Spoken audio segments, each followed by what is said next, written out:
আজ তোর আমি খাল খুলে দেবো, আমাকে তাড়াতাড়ি বল 3 মাসের মধ্যে বাচ্চা কি করে এলো? বাচ্চা তো 9 মাসে হয়, 3 মাসে তোর বাচ্চা কি করে এলো? হ্যাঁ, এই ডাংটা দেখেছিস তো? পিঠে চাল আমরা চুড়ি দেবো।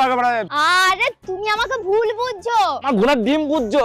আমার বন্ধু বান্ধব সবাই বলছে তুই 3 মাসে বিয়ে করে তো 3 মাসে বাচ্চা কি করে হইলো? হ্যাঁ, তোর বইয়ের অন্য কোথাও লাইন আছে নিশ্চয়ই, নাহলে 3 মাসে বাচ্চা হয় না, বাচ্চা হয় 9 মাসে। তুই তাড়াতাড়ি বল, কিন্তু বল দিচ্ছি, নাহলে এই গ্যাংটা দেখেছিস তো একবারে তোর পিঠের চামড়া তুই লোকে বলতেছে বলিতে 3 মাসে বাচ্চা কি করে হইলো আমাকে। আচ্ছা ঠিক আছে আমি বলছি, শোনো ভালো করে শোনো। হ্যাঁ বল বল বল। আমি তোমার সঙ্গে বিয়ে করেছি ক মাস হয়েছে? কেন 3 মাস? আর তুমি আমাকে বিয়ে করেছো ক মাস হয়েছে? কেন 3 মাস? আর আমাদের বাচ্চা ক মাসে হয়েছে? কেন 3 মাস? তাহলে এবার হিসাব করো ক মাস হলো। তুই আমাকে বিয়ে করেছিস 3 মাস, আমি তোকে বিয়ে করেছি 3 মাস, বাচ্চা হয়েছে 3 মাস। আরে আরে 9 মাস হয়েছে তো। আয় সরি, আমি তোকে বিনা ফালতু ভুল বুঝিছি। বন্ধু বান্ধব